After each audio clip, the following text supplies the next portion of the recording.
Asahang hindi magtatagal ang murang singil sa kuryente ngayong malamig ang panahon. Babala po ng isang grupo, baka manamantala muli ang ilang power plant pagdating ng tag-init.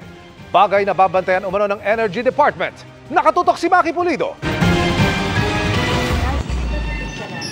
Nang lumamig noong Disyembre, 2 electric fan na lang sa halip na 4 ang gamit ng pamilya ni Rosana. 300 pesos ang nabawas sa kanyang January electric bill. Siyempre yung 300 po, pwede na pong pambili ng bigas.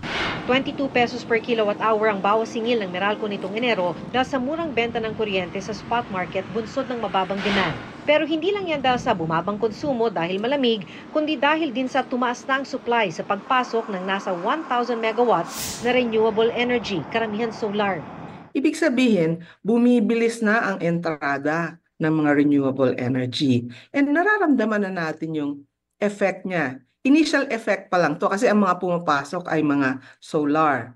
Pero sabi ng Power for People Coalition, malaking bahagi ng sinisingil sa mga consumer ay kuryenteng binili mula sa mga PSA o Power Purchase Agreement. Kinuntratang kuryente at hindi binibili sa spot market. Di raw tulad ng dati na straight pricing o may nakatakda ng presyo ang bibilhing kuryente. Ang mga PSA ngayon ng Meralco, ipapasa lang sa consumer ang pagtaas at pagbaba ng presyo. Malaking porsyento umano nito ay mula sa coal at gas plants, hindi renewable energy. Ang trajectory kasi in the last 10 years, pataas ng pataas ang coal resources, pataas ng pataas ang gas resources. So, hindi talaga yun ang main na dapat pagkunan. Walang pahayag ang Meralco.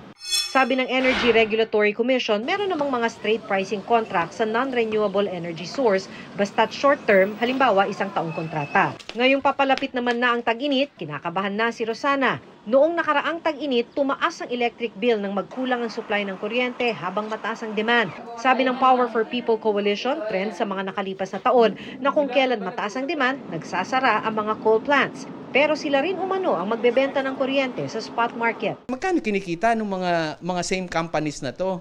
Nag-iimbestiga naman daw ang ERC kung humihigit na mga hindi planadong pagsasara ng mga planta ng kuryente.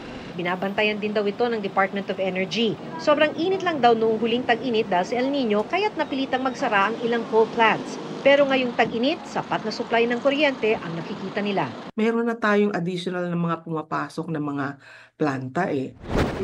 Para sa GMA Integrated News, Maki Pulido, nakatutok, 24 oras.